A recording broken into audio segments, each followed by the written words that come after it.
Perkenalkan, saya Cecilia Sipangkar, peserta Latsar CPNS Angkatan 1 Bapelkes Cikarang. Pada kesempatan ini, saya akan menyampaikan monolog bertema Aku, Smart ASN, dan Instansiku. Saya bertugas di Rumah Sakit Jantung dan Pembuluh Darah Harapan Kita atau RSJPD Harapan Kita. RSJPD merupakan rumah sakit khusus yang menjadi pusat rujukan nasional di Indonesia untuk penanganan penyakit jantung dan pembuluh darah. Rumah sakit ini diresmikan pada 9 November 1985. Dan saat ini rumah sakit berstatus sebagai Badan Layanan Umum di bawah Kementerian Kesehatan Republik Indonesia. Sebagai pusat jantung nasional, selain menyediakan pelayanan kesehatan jantung, rumah sakit ini juga dikembangkan sebagai wahana pendidikan, pelatihan, dan penelitian dalam bidang kesehatan kardiovaskular. Berbagai upaya telah dilaksanakan untuk menciptakan good corporate governance, yaitu transparansi, kemandirian, akuntabilitas, pertanggungjawaban, dan kewajaran. Adapun visi Rumah Sakit Jantung Pembuluh Darah dan Harapan Kita adalah menjadi rumah sakit dengan pelayanan jantung dan pembuluh darah unggulan di level Asia Pasifik dengan pertumbuhan yang berkelanjutan.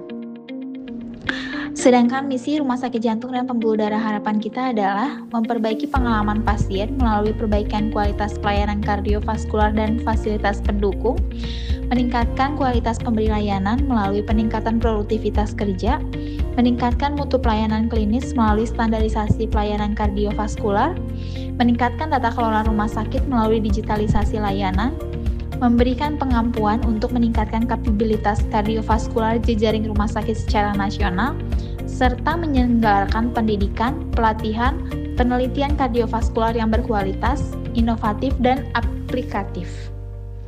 Selanjutnya terkait struktur instansi, Rumah Sakit Jantung dan Pembuluh Darah Harapan Kita dipimpin oleh Direktur Utama dan didukung oleh jajaran direksi. Di antaranya ada Direktur Medik dan Keperawatan, Direktur SDM Pendidikan dan Penelitian, Direktur Keuangan dan BMN, Direktur Perencanaan dan Pengembangan Strategi Layanan, serta Direktur Layanan Operasional. Struktur ini memastikan pelayanan dan tata kelola rumah sakit berjalan terarah, efektif, dan selaras dengan visi misi instansi. Saat ini saya merupakan perawat ahli pertama di Rumah Sakit Jantung Pembuluh Darah dan Harapan Kita. Adapun tugas jabatan fungsional saya adalah melakukan pelayanan keperawatan yang mencakup asuhan keperawatan dan pengelolaan keperawatan. Adapun uraian tugas dari jabatan saya diantaranya yang pertama adalah memberikan asuhan keperawatan secara komprehensif, mulai dari pengkajian, penetapan diagnosa, penyusunan prioritas masalah, perencanaan tindakan, pelaksanaan tindakan, pemantauan, sampai dengan evaluasi hasil asuhan keperawatan. Yang kedua, melakukan edukasi kesehatan kepada pasien dan keluarga maupun kelompok. Yang ketiga, pencegahan dan pengendalian infeksi, termasuk penerapan kewaspadaan standar dan surveillance risiko infeksi. Yang keempat, dukungan pada kondisi gawat darurat atau kritikal sesuai kewenangan. Yang kelima, tindakan keperawatan spesifik seperti perioperatif dan perawatan luka. Yang keenam, pengelolaan pelayanan keperawatan seperti pendokumentasian, koordinasi layanan antar shift, serta pembinaan melalui persertorship dan mentorship. Di unit kerja, saya menjalankan tupoksi tersebut dengan fokus pada pelayanan yang berorientasi pada keselamatan pasien dan mutu pelayanan.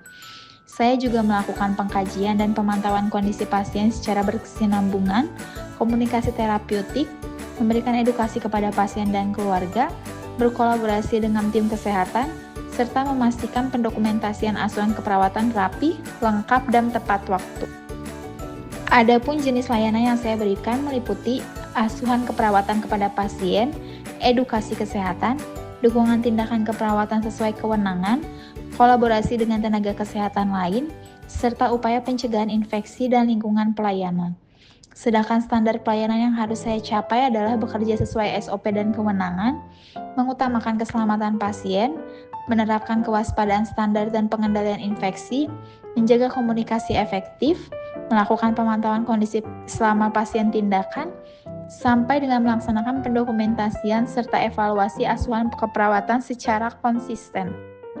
Kontribusi saya dalam mendukung pencapaian tujuan instansi adalah dengan terus meningkatkan profesionalisme dan kompetensi, menjaga etika pelayanan, memperkuat kolaborasi tim, serta aktif mendukung perbaikan mutu layanan melalui disiplin dokumentasi dan budaya kerja yang berorientasi pada keselamatan pasien. Lalu setelah begitu banyaknya tugas menjadi ASN, mengapa saya tetap memilih menjadi ASN? Karena menurut saya berkontribusi langsung dalam pelayanan publik di bidang kesehatan memiliki nilai lebih. Saya meyakini ASN adalah bentuk pengabdian yang menuntut integritas, akuntabilitas, dan profesionalisme, sehingga pelayanan yang diberikan dapat berdampak luas bagi masyarakat.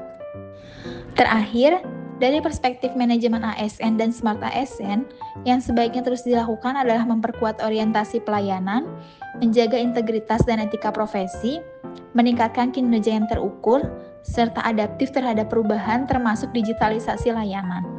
Evaluasi kerja perlu dilakukan secara konsisten berbasis data, dan perbaikan harus menjadi budaya kerja berkelanjutan. Dengan begitu, pelayanan yang diberikan semakin efektif, akuntabel, dan benar-benar dirasakan manfaatnya oleh pasien dan masyarakat.